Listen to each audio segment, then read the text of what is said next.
I am Bo Burnham with WRUR-TV.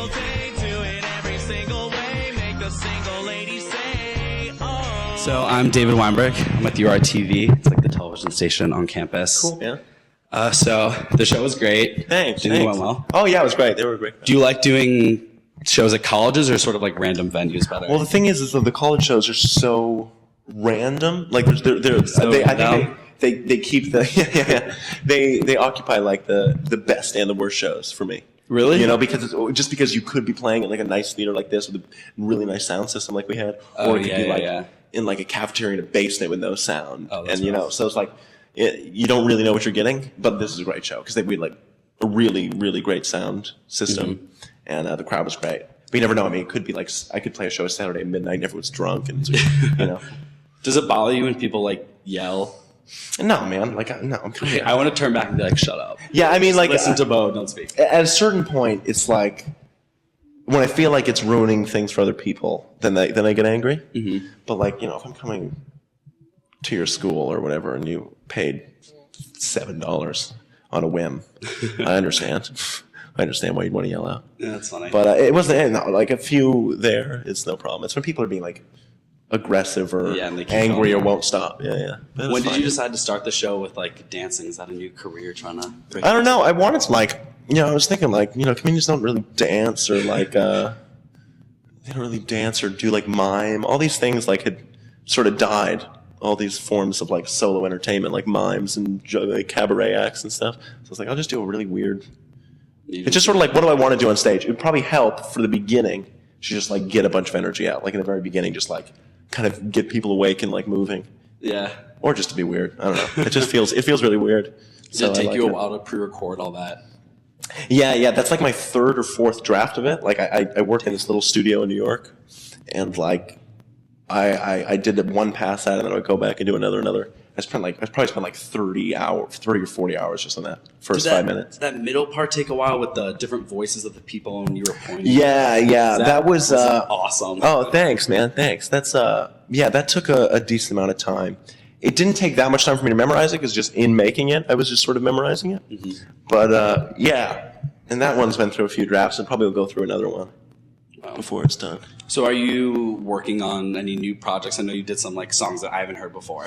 Yeah, well, I'm sort of trying to put together my new hour for stand-up, but it's been really hard because I'm writing a show for MTV. It's going to be on in like the fall. Yeah. That's awesome. So, it's been really hard. I have like maybe 30 or 40 new minutes of material, but I can picture the next 20 taking a long time. It's like Louis C.K. started this whole thing of like a new hour every year, and like that works for some people, but for me, I like really, it's harder for me to do it because I end up like really micromanaging it and second guessing myself. You know, maybe when I'm his age and I'm a little more comfortable in my voice and I'm not feeling like I'm trying to reinvent myself every 2 seconds. Right. I'll probably be able to. Is that like a pressure you feel that you have to like change your style of comedy to like keep up? It's just me, just like for me not to be bored by it. Mm-hmm. You know, like internal pressure. Yeah. Just like I'll be bored with playing the same things or doing the same sort of thing over. Because like I started writing when I was 16, and I just think so differently than when I was that age. But the problem is everyone liked it when I was 16. They wanted me to, but I would just if I was a 30-year-old like making, dick jokes with an acoustic guitar, I'd kill myself. Yeah, it's all gone. Yeah, that's smart.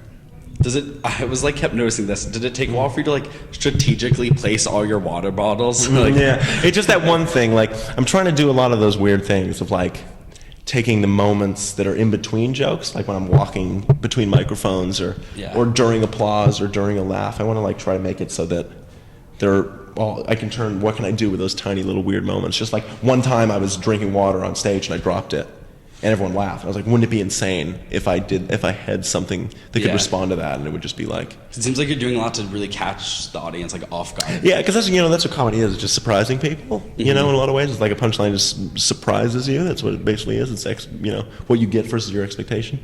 And in comedy, it seems to be limited to people like saying things. But it's just a little more theater like. It's just becoming a little bit more like a one-man show. That's what I hope, rather than a dude talking. Do you like doing more like the piano or the like stand-up? When it's working well, like it's great because like I feel like I play a song and then I want to go do some stand-up and I want to go back to the piano. I'm trying to make my show so that I love doing all of those things. I'm trying to balance it for that exact purpose of what do I want to do. And I don't feel like I have to choose. At some point I thought I was going to have to choose. I thought I was going to have to become a regular stand-up or just, but you know, that's a silly thing that people do when they try to, you know, market you or whatever. They want you to just do one thing. Both. Yeah. Do you still get nervous before shows? Yeah, totally. I totally get nervous. Really? Yeah. Well, I think like, because I care about them, you know what I mean? I really do care about, and I don't do sets all the time. So like when I really want a show to go well, you know, when I come here, like I want to make sure like you guys only have a few, or I'm not speaking for your college, but a lot of colleges only have a few shows, you know, a semester, and I don't know. A lot of comedians don't. If I'm not nervous, I'll probably quit. You know, what's the point if like nothing is at stake? Then you're boring yourself. Yeah. What's the, you know, if you don't care about what happens up there, why are you going up there? Do you do anything before the shows to be less nervous? No, because it's a good thing. The nerves like are like give me energy, and like the nerves express themselves. All nerves are like energy. Them just like bottling up to put on stage. So it's always good. I don't try to quell them. That's awesome.